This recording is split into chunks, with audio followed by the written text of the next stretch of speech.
ఇదొక కొత్త తలనొప్పి.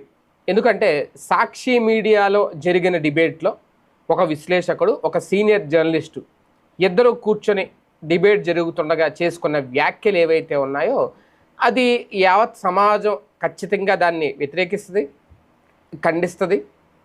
దాన్ని ఎవరు కూడా సొంత పార్టీ నేతలు కూడా ఇంకా ఎలాంటి విమర్శలు చేస్తున్నారంటే ఇది పార్టీకి సంబంధం లేదు, జగన్‌కి సంబంధం లేదు. ఒక ఛానల్‌లో జరిగిన డిబేటు అది జర్నలిస్ట్‌గా చేసుకున్న అతని వ్యాఖ్యలు, ఆయనకి సంబంధం, పార్టీకి ఇలా కవర్ చేసుకుంటున్నారు తప్ప దానికి సంబంధించి జగన్మోహన్ రెడ్డి గారు యాక్షన్ తీసుకోవడమో, ఇమీడియట్‌గా చర్య తీసుకోవడం, ఎందుకంటే ఇప్పుడు యాక్షన్ తీసుకొని చేసేదేం లేదు. ఆల్రెడీ పోలీసులు అరెస్ట్ చేశారు కాబట్టి. ముందే యాక్షన్ తీసుకోవడమో, సారీ చెప్పించడమో ఏదైనా జరిగుంటే కథ వేరే రకంగా ఉండేది. ఏమీ చెప్పకుండా, ఏమీ చేయకుండా ఆయన సైలెంట్‌గా ఉండడం ఒక రకంగా ఒక్కొక్కసారి మౌనం కూడా చాలా ఇబ్బందులు తెచ్చిపెడుతుంది. ఎక్కువగా సైలెంట్‌గా ఉండడం కూడా. ఇప్పుడు దువ్వాడ శ్రీనివాస్ విషయంలో చాలా లేట్ చేశారు, ఆలస్యంగా నిర్ణయం